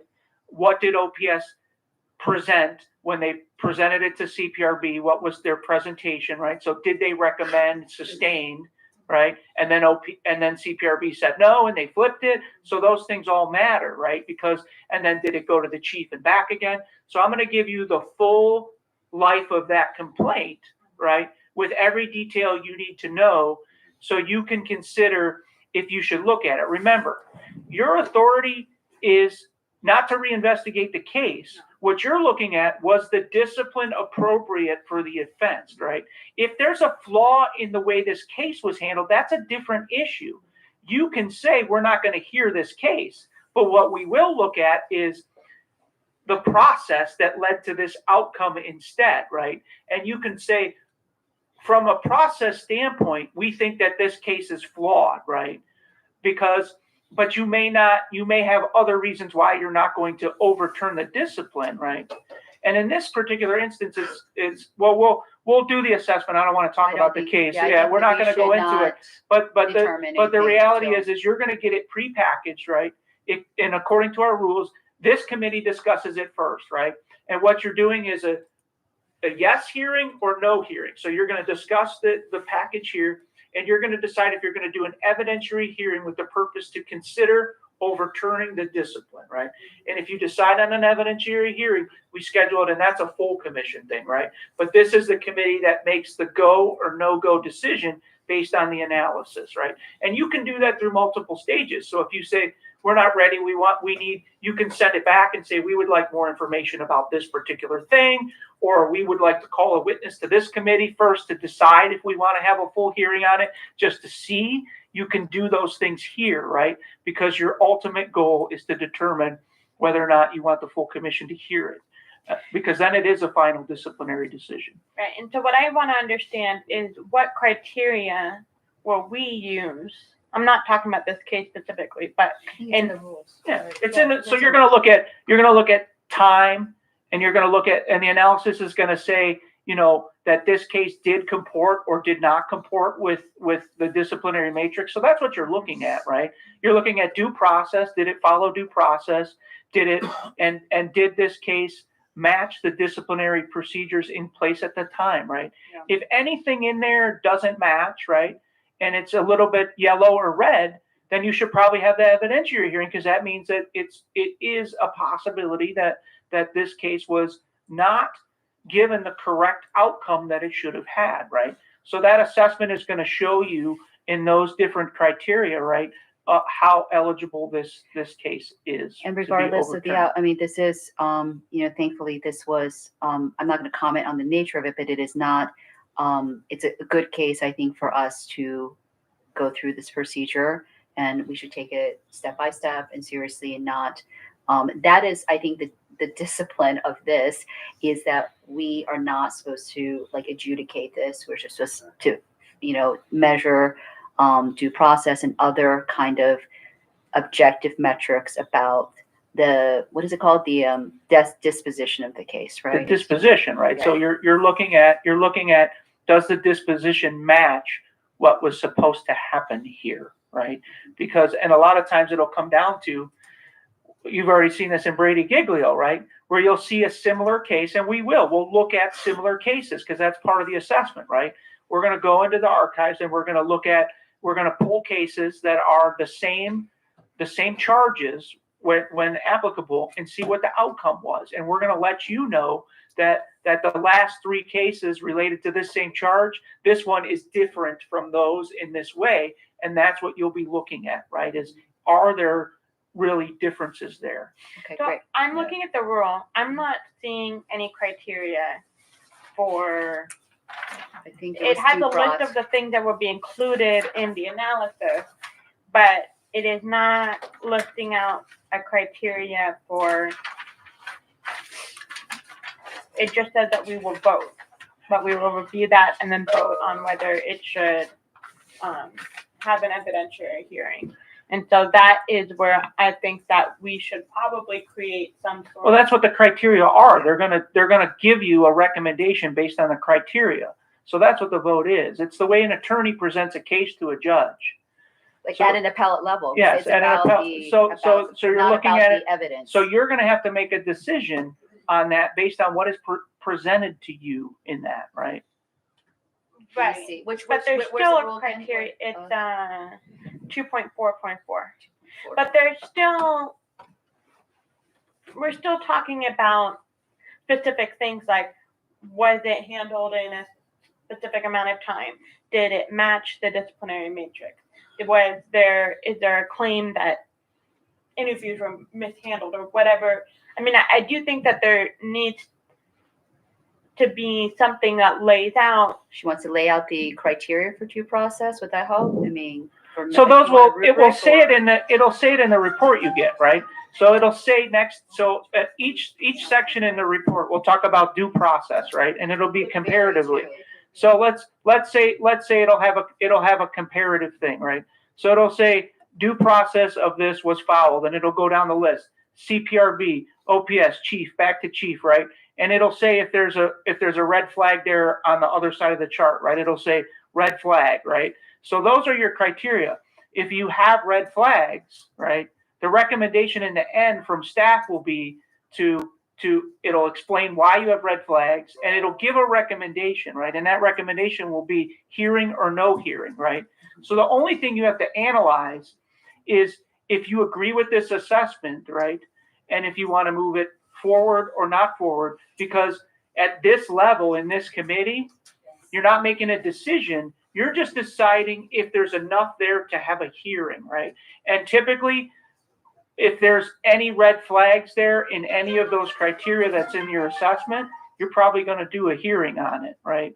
So, but you still have to vote on that. So even if it comes back and our recommendation is everything followed the way it was supposed to follow, there's no red flags here, you can't just absolve that without talking about it here publicly and then making a decision, right? So basically what your criteria is you're going to look at the analysis that's given to you, right? And whatever is identified in that analysis, you're going to have a discussion. And like all things, it's subjective. We need to really, I mean, I want to save time, unless we want to extend by 5 minutes, we have 7:51. Do you want to extend by 10 minutes to allow for public comment? Sure. I mean, I yes. Okay, and, so we're all in agreement? Yes, okay. We could. Yeah. Well, yeah, I mean, I do think this is something that, and then there's still questions. Well, I think the issue is, I do see what she's saying I is do that too. maybe someone that has not gone through like a full legal appeal process, if we can maybe be more specific about the criteria, we can either include it into the rules or not.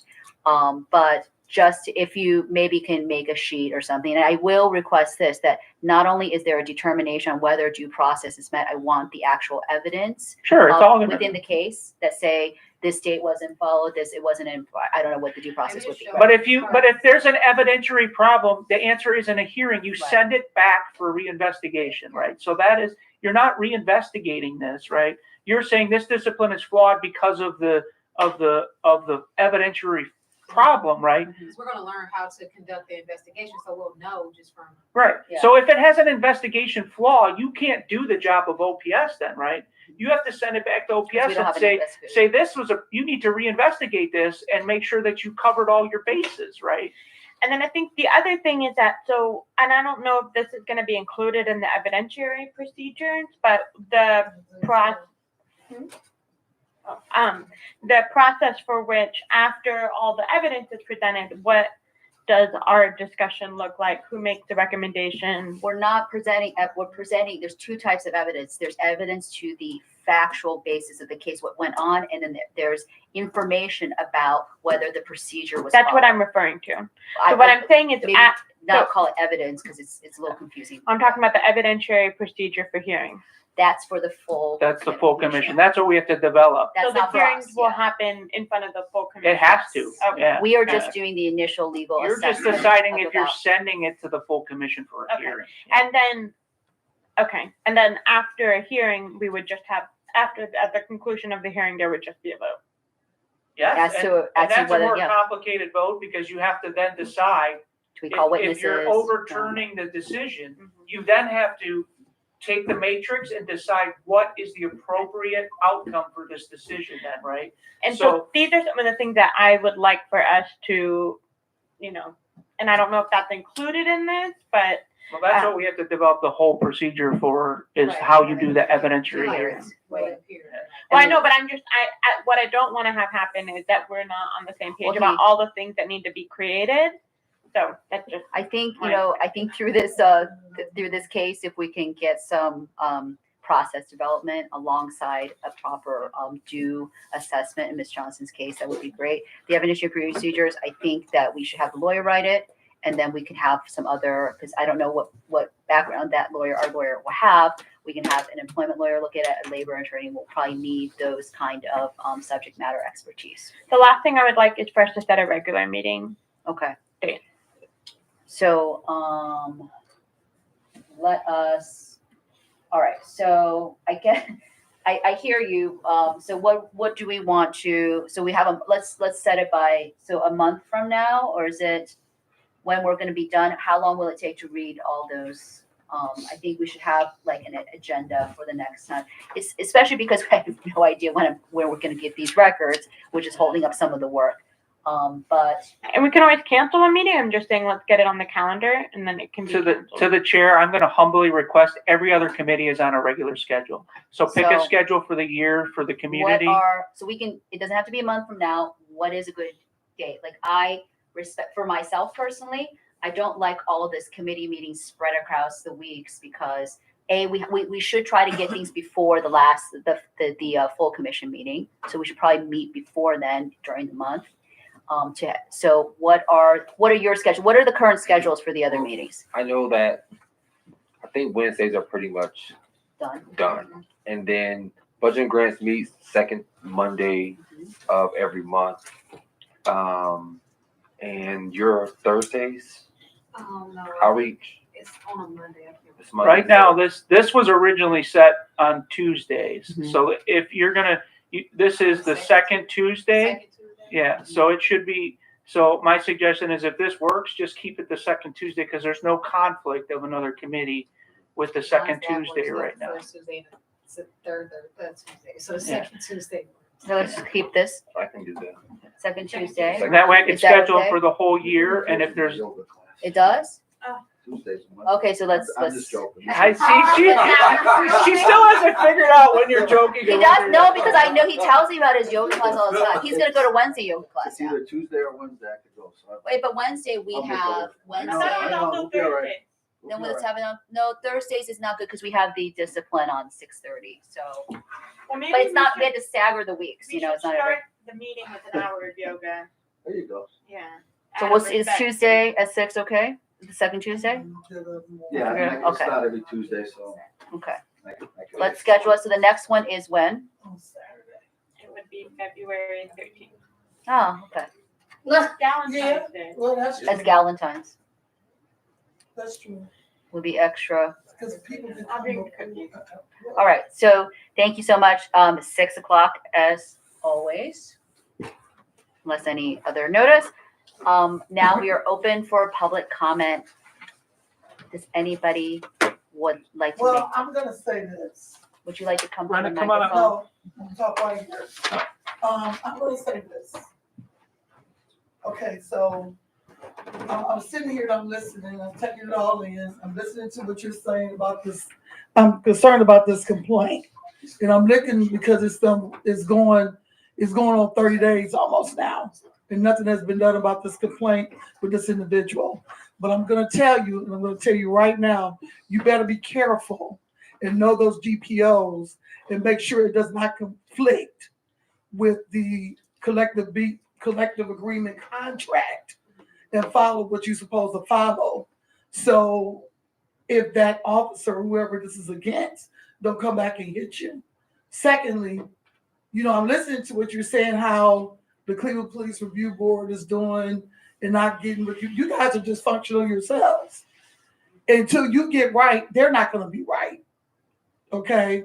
And the dysfunction is the disrespect to the public. And this is what you guys are doing. I'm sitting there listening like they're probably looking at you like they're telling us what we need to do. They need to do a lot of things. So you need to take that into consideration. And at the end of the day, once again, you need to follow in compliance what you were put here for. Some of you need to be removed. It's just that simple. Because you're not in the best interest of the public or the police. And I'm going to keep saying this. Both parties, a civilian and a police officer, deserve due process. And the way you got this stuff set up here, the way you guys are doing, you're not going to get them due process because I'm listening to you. Now, whatever lawyer that you guys got coming in or whatever, I think it's supposed to be announced next week. Am I correct, Jason? I hope to God that lawyer has some real deep experience in dealing with cases like this. Now, Jason just explained to you that you're like the appellate court, but don't go in there thinking that you're an appellate court because you're not judges and you're not lawyers. And I just don't want you to make those type of mistakes. Because even me as a PI, I'm on my level and I stay on my level. Even in my contracts, I tell people I cannot act as your attorney or give you legal advice. Someone asked me today on a case I'm working on. Well, I said, that's a legal question. I'm going to direct you to your lawyer. because I cannot answer that question because I don't know how to interpret the law. I can understand it, but I can't interpret it. And my interpretation may be wrong. And it's just that simple. So until you guys get, and I'm talking about all of you, even the ones that are not here, until you get yourself together, please, please do not sit up and talk about other entities until you get yourselves together.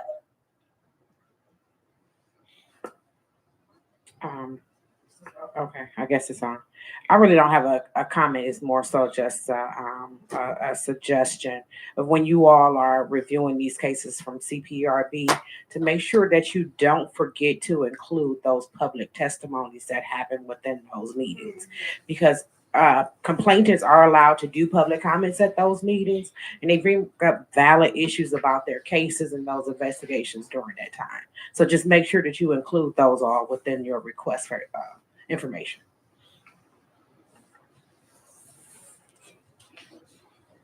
Continue, yeah. All right. My comment today is I'm glad that you guys have got some of the things through. Record request has been a long-term issue. Lots of things you discuss you want to do today, which are important, but the records are also important to support your learning or your actual work. And I'm in the Brady Giglio work group myself, and I have seen the trouble really deeper than what people may think about this unfair discipline or punishment or whatever you want to call it, because you can have something. The example I will use will be the body cam.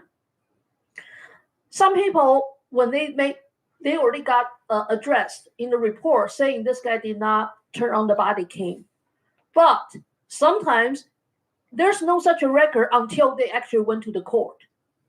So if we do not really get the records to get all those things, the pipeline to established, that means we will have lots of new cases to come to us when you are not even ready to handle the new one because there are old ones already piled up, which I'm glad, at least right now, we will have a real appeal for you guys to do.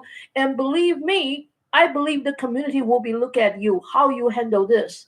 So Commissioner Benito, all those questions are pretty valid because lots of the general public members, they do not understand these things either. So I'm glad you addressed certain points here.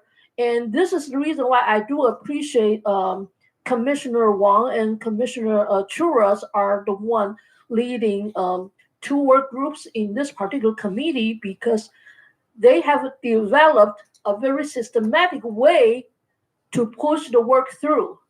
So I hope also the community members are watching these meetings and listen to all the public comments to reflect your discussions now have been productive. Thank you very much. I got one more thing to say too about these public records. Let me tell y'all something. Do you know how long I pull public records all the time? I'm pulling public records for people that's in prison for murder. I mean, you understand this, sure. In prison for murder, for cases way back in the 70s and the 80s, some of them in the 60s. And you think that they're just doing you guys like that? They do us like that too. So what you have to do, you're calling or whatever, and I think, Jason, you said that they're aware of it. Racina's aware of what's going on. Maybe next time you walk over there, because I do that. And I said, well, I want to see the law director today. And they're like, because I put this in 5 months ago. And I need it, and I need it now because I need to do what I need to do. Then the ball starts rolling, okay? Then, with the records, if it's a murder, they got to wait for the records to come from homicide, okay? So now I get with homicide. And I say, okay, well, I put this request in, and they'll say, well, I sent that to the law department 2 months ago. And then I tell them, well, give me something to show that. And they'll show it to me. And I take it over there to the law department, and I say, where is my stuff? And then the ball gets rolling. Don't keep sending them letters and emails. You might have to go over there. I'm just going to keep it real. Go over there and get in their face. Be professional about it, but get in their face. Excuse me, where is the law director? Where's the law director? Or talk to Delonte Spencer Thomas. He is over the ethics, right? Okay, Delonte, you over us. You give us advice. Where's our stuff? Sometimes you have to be forceful. You can stay professional, but you have to be forceful because this is the stuff that you need to be able to do your job. And if you don't get the stuff to do your job, you can't be effective. It's just that simple. So this has been going on for a long time. 4 or 5 months, you guys keep talking about that. At this point, please, somebody, talk to Jason or whatever, whichever way y'all want to do it. Go over there and to see somebody in person. That's my suggestion. I'm not saying you have to, but that's a suggestion that I'm making. I do have one small comment. I hear the very good suggestion. The only good thing about emails is that they provide an extraordinarily clear record. We were very persistent, and now it is not just about one records request, it's about making the path clear. And we do have the intercession of the monitor and of the DOJ. Still, unfortunately, not the most ideal situation when we have to get those entities involved. So if, and I want to give some context, if my skepticism of certain other parts of other work from committees, it's informed by my experience, with the records. And these are specific records, right? Everybody knows it's the disciplinary records. Those are the ones that I've gotten other records pretty easily, but, and we should really think about, but this also signals the importance of this work and the importance of this particular work of this committee. One thing I might add is that if there is still maybe, we hear due process all the time, we could get either one of our attorneys on the Brady Giglio to maybe share some readings about what due process actually looks like in practice, and maybe what, I guess this is not exactly an appellate court because the appellate court would kick it back to the lower court to do the trial again. But it's similar, It's similar. It's similar. But again, we have to, we're civilians, but we have to kind of develop some quasi-legal knowledge. But I also think that we can just use our common sense because CPRB, I think there's a few attorneys on there, but there's regular people on there. So thank you. And I'm very happy, no matter the outcome from Ms. Johnson, that she took the initiative and courage to contact us. So that is it. Our next meeting is February 13th at 6 p.m. Thank you so much for joining us. Thank you. We are adjourned. Oh, sorry. Oh, no, okay. So you're still on the phone with each now. You said what?